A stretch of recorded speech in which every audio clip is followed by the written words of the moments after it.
మిత్రులందరికీ నమస్కారం ఫ్రెండ్స్ మనకి ఎలక్షన్ కమిషన్ నుంచి అఫీషియల్ గా స్టేట్మెంట్ అయితే రావడం జరిగింది డిఎస్సికి సంబంధించి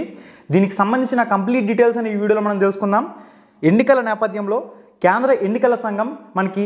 కేంద్ర ఎన్నికల కమిషన్ ఏదైతే ఉంటుందో ఒక కీలక నిర్ణయాన్ని అయితే ప్రకటించింది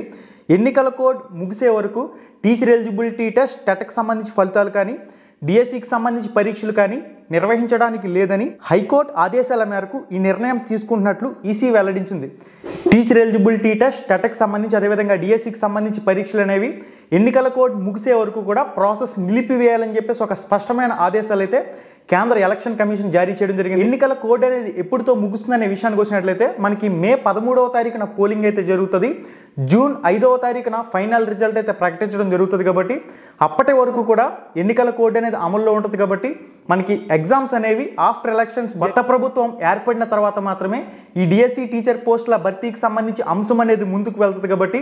ఎవరైతే అభ్యర్థులు మనం ఆల్రెడీ మార్నింగ్ కూడా వీడియో చేసాం దాదాపుగా 4 నుంచి 6 నెలల సమయం ఉంటుంది ఈ 4 నుంచి 6 నెలల సమయాన్ని ప్రతి ఒక్కరు కూడా సక్రమంగా సద్వినియోగం చేసుకోవాలి అకాడమీ టెక్స్ట్ బుక్లని యూజ్ చేసుకుని మీ ప్రిపరేషన్ని మరింత పదును పెట్టి ముందుకు తీసుకువెళ్ళాలనే విధంగా క్లారిటీగా ఒక 17 నిమిషాల వీడియో మార్నింగ్ మన ఛానల్లో అప్లోడ్ చేశాను ఎవరైతే ఆ వీడియో చూడలేదో ఖచ్చితంగా ఆ వీడియో చూడండి మీకు ఒక క్లారిటీ అయితే వస్తుంది టెక్స్ట్ బుక్లు ఏ విధంగా చదవాలి ఏంటి కంప్లీట్గా మీకు ఎక్స్ప్లెయిన్ చేయడం జరిగింది అభ్యర్థులందరూ కూడా ముందు నుంచి ఒకటే కోరుకుంటూ ఉన్నారు 23,000 టీచర్ పోస్టుల భర్తీ మెగా డిఎస్సి ద్వారా టీచర్ పోస్టుల భర్తీ అని చెప్పేసి స్పష్టమైన హామీ ఇచ్చి తీరా అధికారంలోకి వచ్చిన తర్వాత 4 సంవత్సరాలు 7 నెలల వరకు కూడా నోటిఫికేషన్ విడుదల చేయకుండా కేవలం లాస్ట్లో 2 నెలల సమయం ఉందని చెప్పేసి ఎన్నికల స్టంట్ కింద డిఎస్సికి సంబంధించి నోటిఫికేషన్ ఇచ్చి అది కూడా అరొకర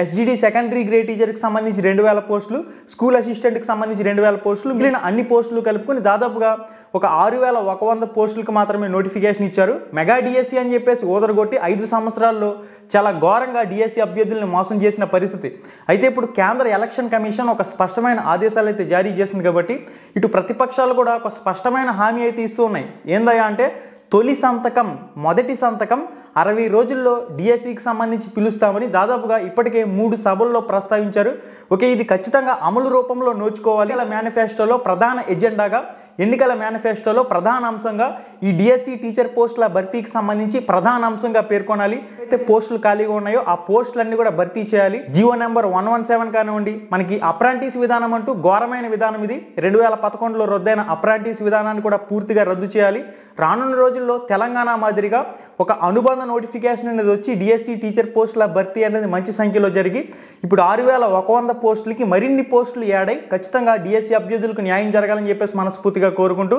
ఇది గైస్ కంప్లీట్గా ప్రిపరేషన్కి సంబంధించి మరింత సమయం అనేది వచ్చింది దాదాపుగా 4 నుంచి 6 నెలల సమయం అయితే ఉంటుంది ఫర్దర్గా తెలంగాణలో ఏ విధంగా జరిగిందో మనం అందరం కూడా చూసాం అనుబంధ నోటిఫికేషన్ వచ్చింది టెట్ వచ్చింది మళ్ళీ డిఎస్సికి సంబంధించి అనుబంధంగా పోస్టులు అనేవి యాడ్ చేసి ప్రాసెస్ అనేది కంప్లీట్ చేస్తున్నారు అదే తరహాలో ఇక్కడ ఆంధ్రాలో కూడా రిపీట్ అయ్యే అవకాశం ఉంటుంది కాబట్టి ఓకే ఏం జరిగినా కానీ ఈ వచ్చిన నోటిఫికేషన్కి ఖచ్చితంగా పరీక్షలైనా జరిగి తీరుతాయి కాబట్టి ఈ అన్ని అంశాలను పరిగణలోకి తీసుకుని ప్రిపరేషన్కి సంబంధించి మరింత సమయం రావడానికి కానివ్వండి భవిష్యత్తులో ఈ టీచర్ పోస్టుల భర్తీ మరిన్ని పెరిగి పోస్టుల భర్తీ కావడానికి కానివ్వండి చాలామంది కృషి చేసిన అందరికీ కూడా ధన్యవాదాలు ఓకే ఎవరి వంతు ప్రయత్నం వాళ్ళు ఖచ్చితంగా చేశారు నిరుద్యోగుల గొంతుకై మన Ram Ramesh productions YouTube channel ఎప్పుడు నిరుద్యోగులకు అండగానే ఉంటుంది ఏమైతే వచ్చింది కాబట్టి ప్రశాంతంగా ప్రిపేర్ అవ్వండి మీరు ప్రిపరేషన్ మాత్రం ఎట్టి పరిస్థితుల్లో స్టాప్ చేయకుండా కానీ ప్రిపరేషన్ అనేది యథావిధిగా కొనసాగిస్తూనే ఉండండి preparation text book line to line కొనసాగిస్తూనే ఉండండి ఖచ్చితంగా విజయం సాధించాలని చెప్పేసి మనస్ఫూర్తిగా కోరుకుంటూ ధన్యవాదాలు